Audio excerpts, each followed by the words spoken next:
Okay. Hey, it's Sebastian. This is Vision Denial and the Road to MSI, where I watch all 12 regions playoff series. Yes, including that one and this one. Oh, this was not a good one. No. Alright, I'll talk about the two good things. The two good things this playoff series showed. Higher than higher than average vision play and vision denial. Like, this was solid warding from both sides. They had very efficient view. They sometimes had like the stupid the skirmish wards, the ones that like follow along the path of the river. But like most of the time, if I was taking a look at the map and taking a look at the movement for clearing vision, I have no complaints regarding that. And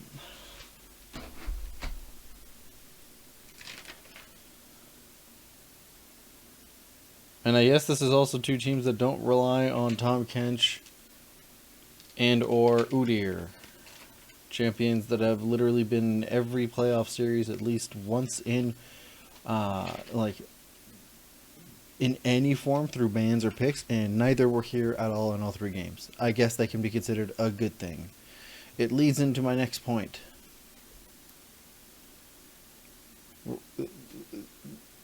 For context, and I forgot that this is a thing, because, oops. We've got CrowCrowd versus One Breath Gaming. CrowCrowd gets 3-0. I don't think CrowCrowd will beat Unicorns of Love in the finals, but, I'll explain why. First. Holy shit, the pick ban from One Breath Gaming is baffling in sometimes. It's not like there's no engage sometimes, but heck, CrowCrowd also has some really shoddy picks and bans where, and again, I mentioned this because Udyr and Tom Kench were left open all three games, and yet neither were picked, and they would do things that were extra complicated. And this doesn't help from the fact that they all played some variation of a siege composition. Now, it didn't repeat exactly for 3 games in a row. That'd be something entirely different. But they would pick compositions that benefit from wave manipulation, show no competency with that, and then proceed to not play towards that win condition and just team fight. And these were 3 excruciatingly long games. I've never felt my soul seep out so quickly in a 3-0. At least with 3-0s that are bad, they tend to be done quickly. And then it's just alright, cool, one team was clearly more efficient than the other. No. Not even.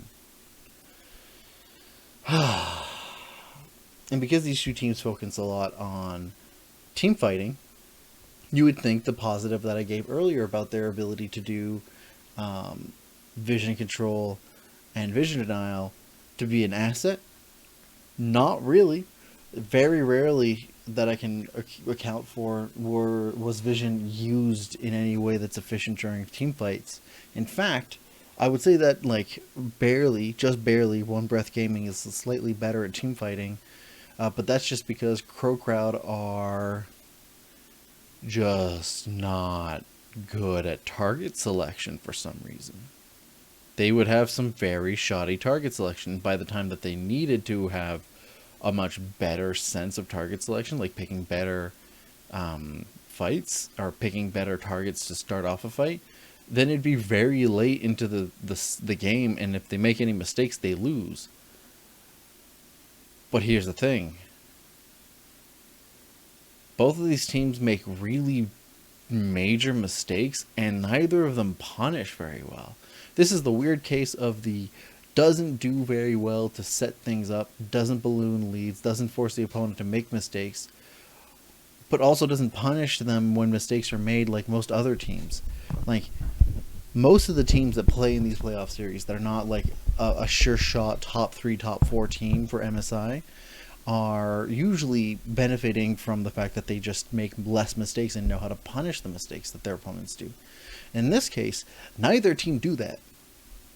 And that's the mark one of why I don't think that the CrowCrowd will beat UOL.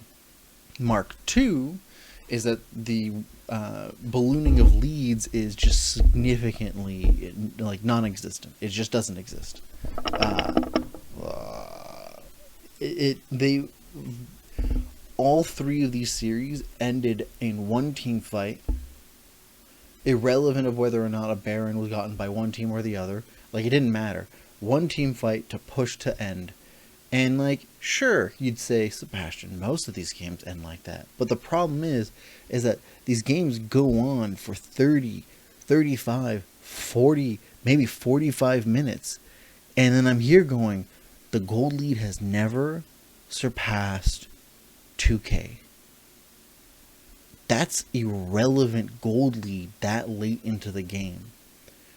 Do all leads that either team have taken up just disappear? And so it doesn't become a game of who is better at approaching their win conditions and who's a better team at, like, keeping up and absorbing pressure, who's better at, like, closing out games, which ones use their advantages that they've gotten early in. No, this was just like, we're going to jockey for position, and whoever gets a team fight that's more sure to clean out the game will win. And neither of them played win compositions that's the win condition. They play sieging composition. Holy fuck, guys, like, how do you play 3 sieging compositions each? Like, granted, I'm happy that they're not the exact same kind and that there's, like, a variation between them, and it's not like they're all playing, like, grouping sieging compositions or 1-3-1s. They have, like, a variety between them and, like, different things they can approach for their win conditions, but they all play still sieging compositions. Compositions that, like, team fighting is their, like, secondary or tertiary priority. And none of them do any wave manipulation, not any that seems significant to me, not any of them even prioritize proper, like, sieging when they have Baron, to the point where literally game 3, and I wrote this in, like, biggest all caps, just like, why doesn't OBG end with Baron 3v1? Like, you have a Jinx against just an Italy, and there's 3 of you. You have Baron. There is 30 seconds before they come back. You literally just go mid, where you already had a minion wave pushing up for you, and you clear out the inhibitor, and their decision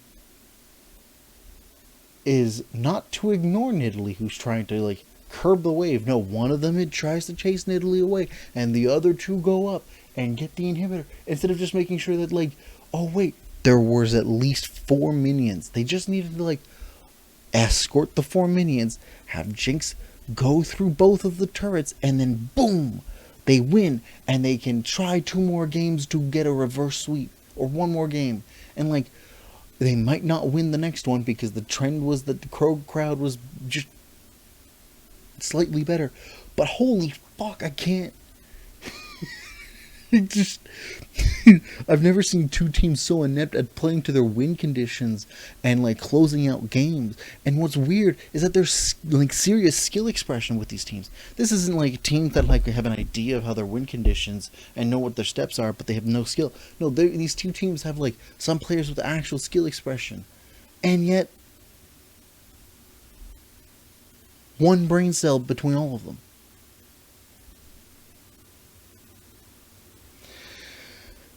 Oh. And the worst part is that, like, they clearly show aptitude for, like, map play across the map for the games. They played their vision game, like, granted, not perfectly, but, like, much better than, like, 2/3 of the teams that I've seen so far. Like, both of these teams have very solid map play. Both of these teams have some idea of how to set up neutrals. They don't do it right, but at least they have like some knowledge. They have an approach that makes it that they're aware of what the steps are. They may not execute them well, but like those things show me that like they're capable of knowing how to approach their win conditions and the closing phase of the game. And yet neither of these teams work anywhere near that goal. They just team fight. And I think this is the thing that bothers me most, is that this used to be all of Brazil. Like in 2020, that's how Brazil played. Like it didn't matter what kind of composition, they would just team fight at the end, and whoever was the better team fighter would do that. And guess what? The regions where that was the case, like Brazil and Australia, have since moved away from doing that. Like they may not be great at that particular style of play, like playing to like different composition types, or sometimes they're like they pigeonhole themselves into one composition, but at least they're not like doubling down on team fight with compositions that don't do it. These two teams are. And like it's still a marked improvement from what it was for their World 2020 playoffs.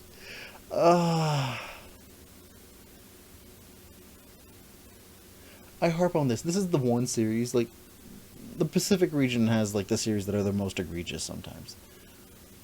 And, like, they don't annoy me. They don't, like, rile me up in the same way this one does. Because I understand that there's, like, a range of skill. The LCL, the Commonwealth of Independent States / Russia and all that stuff, this region is hyped as, like, Europe's cousin.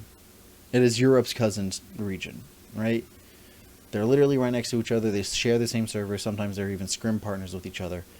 And so, like, Europe, who is a much more solid region where their teams tend to be much more focused on this, you'd think that it would translate. And yet, it just doesn't. And, like, I think because there's only going to be 3 videos about, like, the Russian region, because they only have 3 playoff series, and that's really unfortunate, because I think they would benefit from more playoff series. That would be more work for me, but they would benefit from it long term.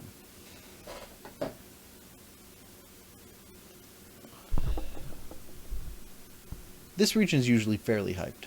Like, no one expects them to win, but people expect them to perform better than expected, right? They expect them to do fairly well. And that's, granted, this region usually does well enough in international competitions. That's why they've been consistently a tier 3 team, but like on the upper bracket, with Turkey like slowly jockeying for position for the tier 2 region, right? It's them and Vietnam who really switch roles with the 3 of each other, for like who's the better of the 7 smaller regions or smallest regions. But the thing is that time and time and time again, I watch this region, and my brain goes, but what warrants the hype, other than the legacy of Gambit and Unicorns of Love holding it up?